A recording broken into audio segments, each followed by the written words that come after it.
गुरुवंश channel पर आप सभी का हार्दिक स्वागत है।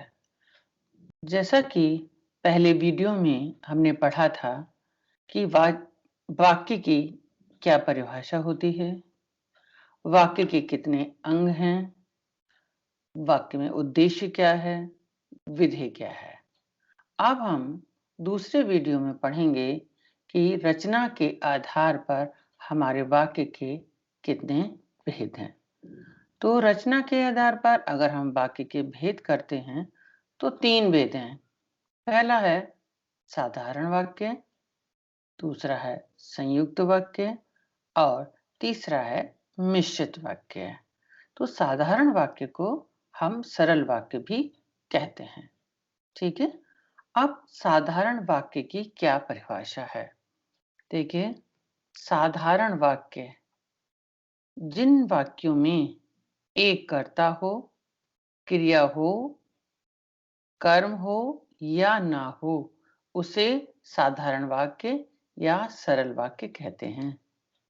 मतलब जिस वाक्य में एक कर्ता हो, एक कर्ता के बिना वाक्य नहीं होगा, क्रिया के बिना वाक्य नहीं होगा, कर्म के बिना वाक्य हो जाता है। तो वही हमारी परिभाषा है, जिस वाक्य में एक कर्ता हो, एक क्रिया हो, कर्म हो या ना हो, उसे हम साधारण या सरल वाक्य कहते हैं। या ऐसे भी कह सकते हैं, जिस वाक्य में एक उद्देश्य हो तथा एक विधेय होता है, उसे साधारण या सरल वाक्य कहते हैं। जैसा हमने पहले पढ़ा था, कर्ता उद्देश्य होता है, बाकी सारा सेंटेंस विधेय होता है। ठीक वही इसमें है, एक कर्ता हो, एक क्रिया हो, कर्म हो भी सकता है, नहीं भी हो सकता है, वो वाक्य हमारा साधारण वाक्य कहलाता है। आगे देखिए, इसका उदाहरण है, नरेश बांसुरी बजाता है। सिंपल सेंटेंस है, बिल्कुल सिंपल सेंटेंस, साधारण है। नरेश करता है, बांसुरी को बजाता है, कर्म कर रहा है, अब बजाता है क्रिया है। ठीक है। तो नरेश बांसुरी बजाता है, इसमें उद्देश्य भी है और विधेय भी है। ठीक है। तो एक साधारण वाक्य में कर्ता होता है, क्रिया होता है, कर्ता भी है, क्रिया भी है। तो ये साधारण वाक्य है। मधु और शोभा बाजार जाती हैं। तो मधु और शोभा बाजार जाती हैं, ये भी साधारण वाक्य है। मैं शोर के कारण काम नहीं कर पाया। मैं करता है ना। बाकी सभी वाक्य जो हैं इसके विधेय के अंदर आ जाएंगे। तो ये भी साधारण वाक्य हो गया। माँ ने बच्चे को नहलाकर स्कूल भेजा। माँ कर्ता कारक हो गया। ठीक है, उद्देश्य हो गया, बाकी पूरा हमारा विधेय हो गया। ठीक है। अब दूसरा है, वह पढ़ने विद्यालय जाता है। ये भी साधारण वाक्य है।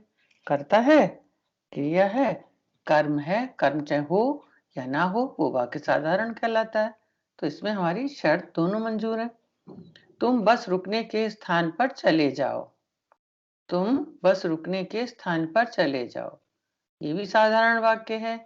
उमा सामान खरीदने बाजार गई। ठीक है। करता है, क्रिया है और कर्म है। ठीक है। तो ये भी साधारण वाक्य है। तो साधारण वाक्य में कर्ता होता है, क्रिया होती है, कर्म हो भी सकता है और नहीं भी हो सकता। आगे देखिए, दूसरा है संयुक्त वाक्य। जिस वाक्य में दो या दो से अधिक स्वतंत्र वाक्य किसी योजक की सहायता से जुड़े रहते हैं, वे वाक्य संयुक्त वाक्य कहलाते हैं। इसमें दो वाक्य होंगे या दो से अधिक वाक्य होंगे।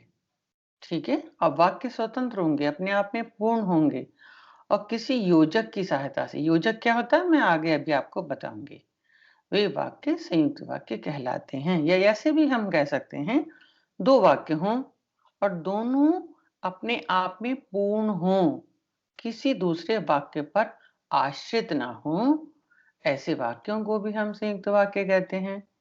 किसी योजक की सहायता से जुड़े हों, वे वाक्य संयुक्त वाक्य कहलाते हैं। अब तीन चीज है, दो या दो से अधिक वाक्य हों, जितने भी वाक्य हों वो स्वतंत्र हों, किसी दूसरे पर निर्भर ना हो, और हो वो योजक से जुड़े हुए हों। और योजक क्या है? और, तथा, या, अथवा, एवं, अतः, किंतु, लेकिन, किंतु, परंतु, पर, अतएव, अन्यथा, वरना।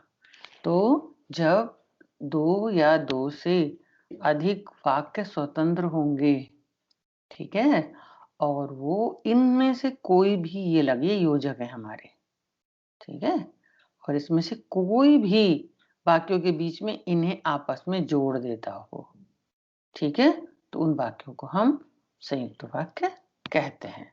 अब उदाहरण देख लीजिए। जैसे, मैंने समझाया था लेकिन वह नहीं माना। देखो, दो वाक्य हैं। मैंने समझाया था, ये एक सेंटेंस है, पूरा सेंटेंस अपने आप में कंप्लीट है। वह नहीं माना, ये सेंटेंस भी अपने आप में कंप्लीट है, पूरा है, ठीक है। अब इन दो सेंटेंसों को लेकिन ने आपस में जोड़ दिया, तो ये लेकिन हमारा योजक हो गया। ये एक सेंटेंस ये है, एक सेंटेंस ये है, ये हमारे दोनों सेंटेंस हैं, ठीक है, और दोनों सेंटेंस योजक के माध्यम से बीच में जुड़े हुए हैं। क्लियर? समझ में आया?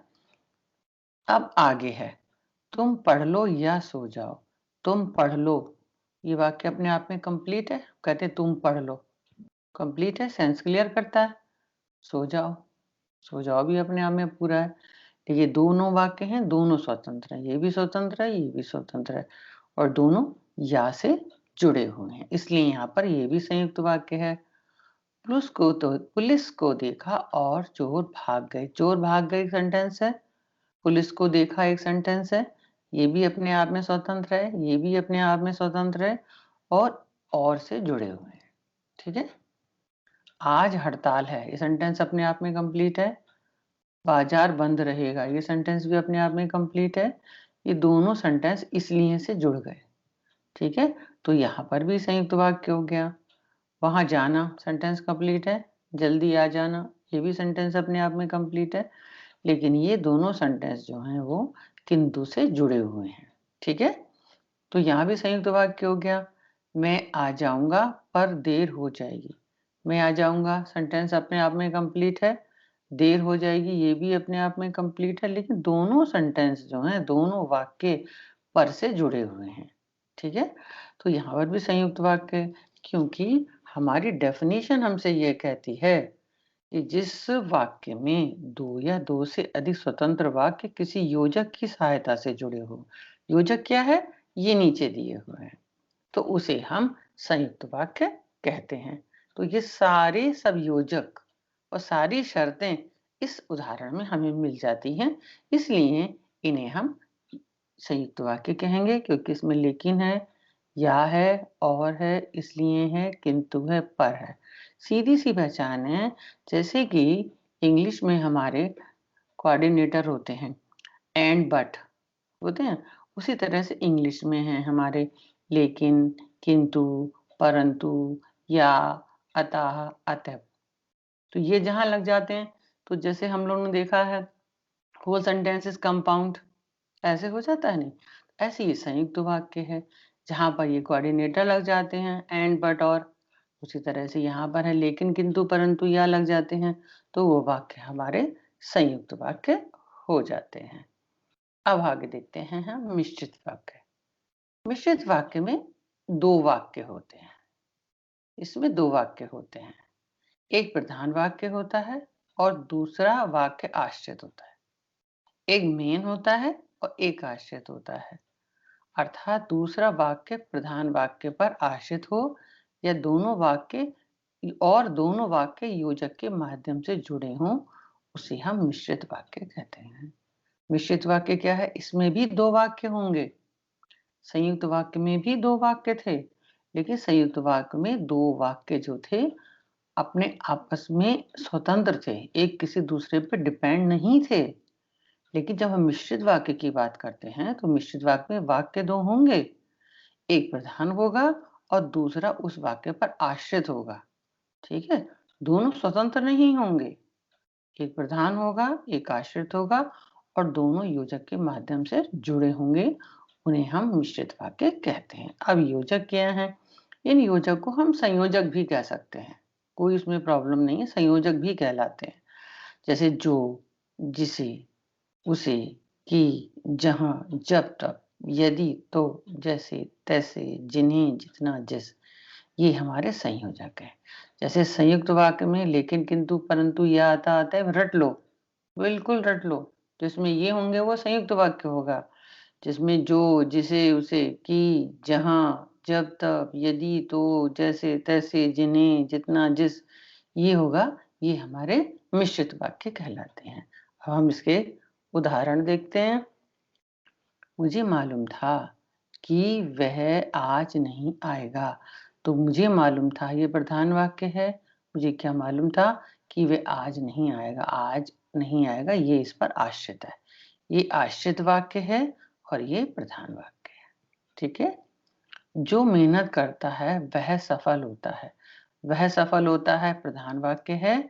कौन सफल होता है? जो मेहनत करता है। तो ये सेंटेंस इस पर आश्रित है और इसमें देखो ये योजक भी लगा हुआ है। जब आप चाहें जा सकते हैं। ठीक है। तो जा सकते हैं प्रधानता है, जब आप चाहें ये वाक्य इस पर आश्रित है। मैं उसी स्थान पर जा रहा हूं जहां से तुम आए हो। तो मैं उसी स्थान पर जा रहा हूं, ये प्रधान वाक्य है, और जहां से तुम आए हो ये आश्रित वाक्य है, क्योंकि ये देखो योजक लगा हुआ है।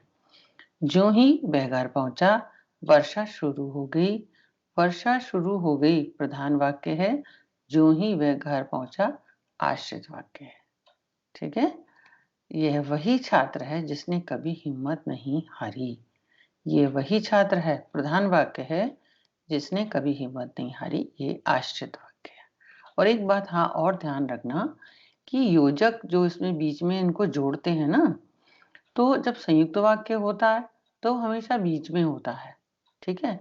लेकिन जब मिश्रित वाक्य होता है तो कभी बीच में भी होता है, कभी शुरू में भी होता है। देखो इसमें बीच में है, जो में शुरू में है, जब में शुरू में है, जहां में बीच में है, ज्यों ही में शुरू में है और जिसने भी बीच में है।